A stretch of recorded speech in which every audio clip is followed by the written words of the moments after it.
السلام علیکم ناظرین، آپ دیکھ رہے ہیں قرآن و حدیث میڈیا میں ہوں محمد اویس مرسد مفتی عبدالمغیث حفظہ اللہ تعالیٰ موجود ہیں، خطیب مکہ مسجد چیچا وطنی۔ مفتی صاحب سے آج ہم کویشچن کریں گے۔ مفتی صاحب ہمیں یہ بتائیں عید الفطر ادا کرنے کا طریقہ کار کیا ہے؟ وعلیکم السلام ورحمۃ اللہ وبرکاتہ۔ عید الفطر کے اندر سب سے پہلی چیز تو یہ ہے ویسے بھائی کہ یہ سمجھنا ہے کہ عید کی کتنی رکھتے ہیں۔ تو عید کی 2 رکھتے ہیں۔ سنن نسائی کے اندر حدیث موجود ہے، عمر ابن الخطاب رضی اللہ تعالیٰ عنہ فرماتے ہیں عید کی نماز، جمعے کی نماز یہ رکعتان 2 رکھتے ہیں، تمام غیر کسر، اور یہ 2 ہی مکمل ہیں، ناقص نہیں ہیں، مکمل پوری رکھتے ہی 2 ہیں، علی لسان نبیکم، تمہارے نبی صلی اللہ علیہ وسلم کی زبان کے مطابق۔ پہلی چیز 2 رکھتے ہیں اس کی ادا کرنی۔ اور مسلم کے اندر حدیث ہے، جابر بن عبداللہ رضی اللہ تعالیٰ عنہ فرماتے ہیں میں نے نبی صلی اللہ علیہ وسلم کے ساتھ عید کی نماز پڑھی، فَبَدَأَ بِالصَّلَاةِ قَبْلَ الْخُطْبَةِ۔ دوسری چیز ہے کہ سب سے پہلے عید کی نماز ادا ہوگی، اس کے بعد خطبہ ہوگا۔ جمعے میں پہلے کیا ہوتا ہے؟ خطبہ ہوتا ہے اور بعد میں نماز ہوتی ہے۔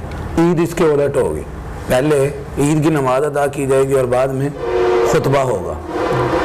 تیسری چیز ہے، وہ فرماتے ہیں جابر بن عبداللہ رضی اللہ تعالیٰ عنہ بغیر اذان ولا اقامت، عید کی نماز جو ہے اس میں نہ اذان ہوتی ہے اور نہ ہی اقامت ہوتی ہے، ٹھیک ہے۔ اور چوتھی چیز ہے اس کو عید کی نماز کے طریقے کے اندر کہ اس میں تکبیرات جمعے کی نماز کی سے زیادہ ہیں۔ جمعے میں بھی 2 رکعتیں پڑھتے ہیں، تو اس میں ہم عام معمول کے مطابق تکبیر تحریمہ کہتے ہیں اور پھر رکوع کے لیے تکبیر کہتے ہیں، لیکن اس کے اندر تکبیرات زیادہ ہیں۔ تو وہ کتنی ہیں؟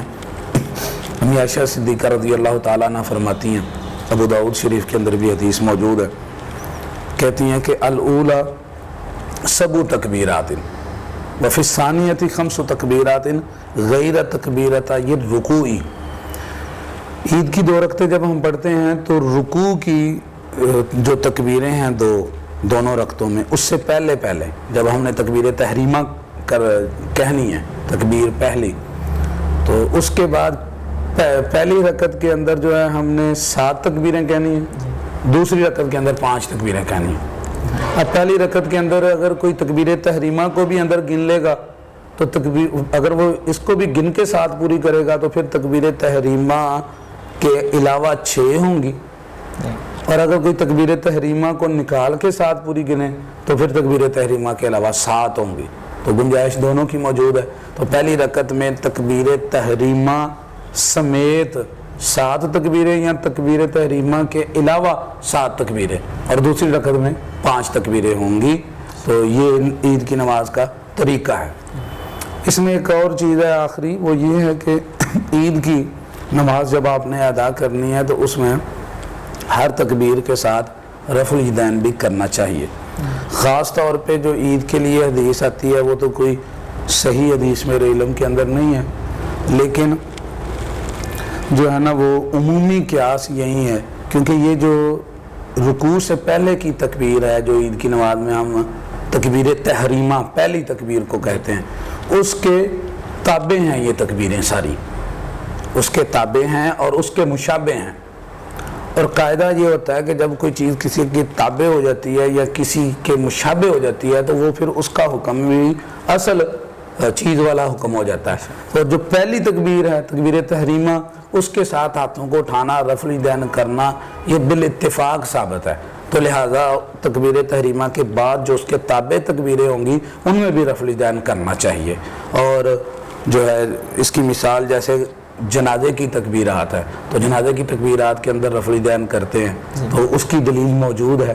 تو وہ بھی اسی چیز کے اوپر کیا جو ہے نا وہ دلیل ہے کہ تکبیر تحریمہ کے جو تابع تکبیریں ہیں تکبیر تحریمہ کے بعد وہ اسی کے حکم میں ہے، تو رفع الیدین بھی اس کے اندر کرنا ہے۔ 2 رکعتیں ادا کرنی ہیں اور پہلے نماز پڑھنی ہے، پھر خطبہ ہے، بغیر اذان بغیر اقامت کے پڑھنی ہے، اور پہلے جو تکبیرات ہیں ہر تکبیر کے ساتھ رفع الیدین کرنا ہے، اور اگر وہ نماز کسی وجہ سے مسجد میں ادا کی جا رہی ہے تو پھر وہاں پہ تحیۃ المسجد بھی آپ نے پڑھنی ہے۔